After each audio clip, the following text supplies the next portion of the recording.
Putting on the Ritz war ihre Debütsingle. Jetzt legt Miss Kookie nach, Blue Night Shadow, und bei mir ist sie jetzt im Studio. Hi Miss Kookie, how are you? Hallo, wie geht's? Ich bin gut, danke. Do you like the sun outside? Ich liebe die Sonne. Sehr gut. So, and what can you tell me about Blue Night Shadow? It's a big hit from the 90s, 80s something. 80s, yeah. 80s. How did you come up with the idea of? Well, obviously the album itself is basically written by myself and produced by DJ Sammy. And we'd had that whole album pretty much finished. And then a friend of his who wrote Blue Night Shadow said, please, I think this song would be great for Kookie. They showed me the song. And I said, I don't know, it's really 80s. The other two cover songs on the album are Feeling Good and Mambo Italiano, which are so idolized in the time. The 20s, 30s is Feeling Good, and Mambo Italiano, which is the 50s, and they're so iconic of this time. I said, what has this song Blue Night Shadow? And then they said, please give it a go, take it home with you. Try and play with it. I said, okay. And then I said, still I'm not sure. But I said, I will give it a go. So we went to the studio and Sammy was playing with different sounds. And he said, okay, I think this is more you. And then I said, okay, I get it. And then little by little, we put Kookie and Blue Night Shadow and we made a nice song, I think. Yeah, definitely. Bei der Interviewvorbereitung, beim Lebenslauf von Miss Kookie fiel mir auf, oder ich fühlte mich daran erinnert an einen ABBA-Song, Thank You for the Music, and I give it a try. Mother says I was a dancer before I could walk. Talk or walk, it doesn't matter. Before you could walk. Yeah, but nevertheless, the whole story of this song reminded me of your biography. Yeah, it's very true. Natürlich, I was born, singing and dancing, watching my parents, my father singing, my mother, fantastic dancer, doing all the Fosse, and watching the musicals was, for me, just magic, especially when your parents are in them. So you're watching it and you're watching your parents on stage, and yet you're still transported into a magical world. I love it. I love performing. I love the stage. War es denn dann sehr einfach für dich? Was it quite easy for you to go on the stage when you started your musical career? I would never say easy. You know, there are so many talented people in the world. But yeah, it was a help for me. I can't deny that. Was war denn der Grund für dich? Das Album haben wir ja gerade schon angesprochen. Es gibt leider noch keine fertige Fassung, weil das Album kommt erst Mitte August raus, Cookie and Cream. Was war denn für dich der Grund, nach Mallorca zu gehen? What was the reason for you to move to Mallorca? Ich wollte meine eigene Musik schreiben und ich wollte als Künstler wachsen. Und die Studio ist auf Mallorca und DJ Sammy und die Wetter. But like I said, you know, the world is very small, and now I'm in Mallorca. Before I was in London. Today I'm in Berlin. Tomorrow I'm in New York. The next day Paris. The next day Rome.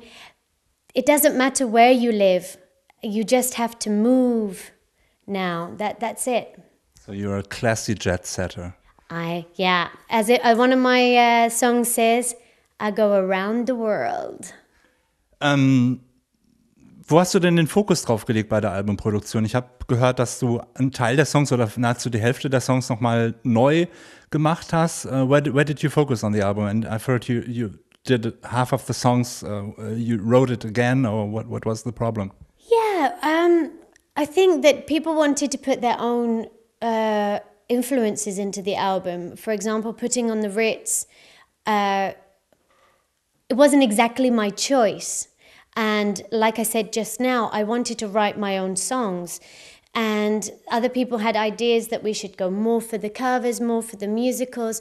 But I knew that there was a way that we could take the old and the new and we could find something cool. You know, you have artists like Michael Bublé, he mostly does covers. And then you have Amy Winehouse, God rest her soul, who then was able to take the sounds, Duffy and other artists that are very current now. they were able to go back and take the sounds that everybody loved and make them new. And that's what I was already doing. And I wanted this to be on my album, so I had to fight a little. And it took time, but I'm very, very proud of what we've done. Woher kommt deine Vorliebe für die alten Sounds? Where does your affinity for the old sounds come from? My father, I guess, he was always playing Frank Sinatra, and he sings wonderfully. And he, in the later years when I was growing up, he then went into a show which was the Glenn Miller music. So it was the Andrews Sisters, the three-part harmonies. So I would learn the three-part harmonies, and so it was just in my blood. And also it's such a great time in music. It really is your story, and it can be fun stories, and you can dance, and you can't help but smile with these kind of songs. Ich habe dich ja gerade im Fernsehgarten auch gesehen. Ausnahmsweise darf man den Fernsehgarten mal erwähnen. Und mir ist aufgefallen, die Zuschauer haben es ja schon ein bisschen schwierig gehabt mit dem Mitklatschen. Did you notice at the Fernsehgarten that it's not so easy to clap with your hands to your song? To Blue Night Shadow? Yeah.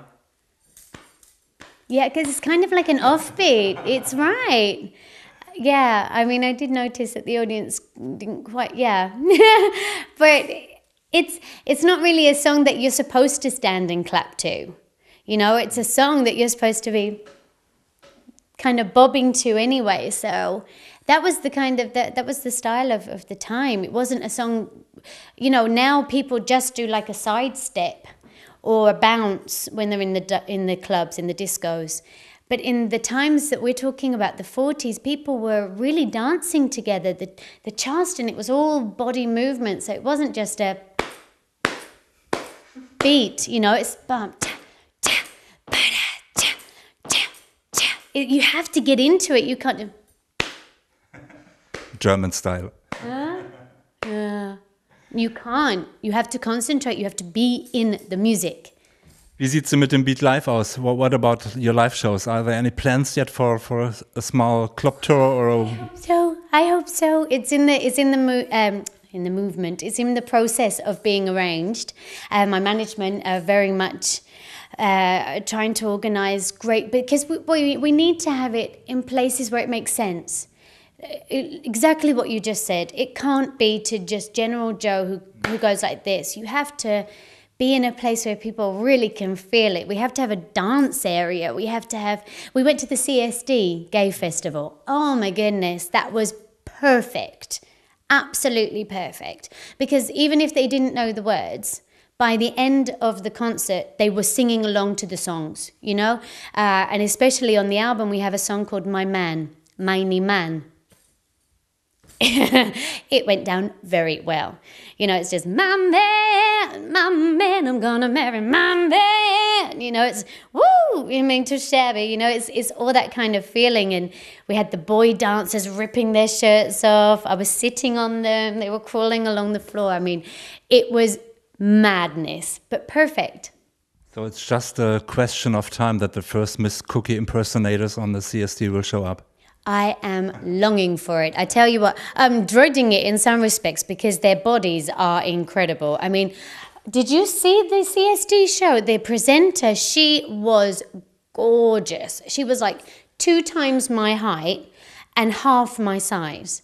And amazingly beautiful. She looked like a mix between Marilyn Monroe and Madonna and, but even more beautiful. So yes, I would be very honored, but also very afraid. Yeah, I don't want to look so bad. Okay, so thank you so much for coming over to Yagaloo, und wir haben noch ein paar Geschenke. Einfach mal online auf unserer Homepage nachschauen, wie ihr da dran kommen könnt.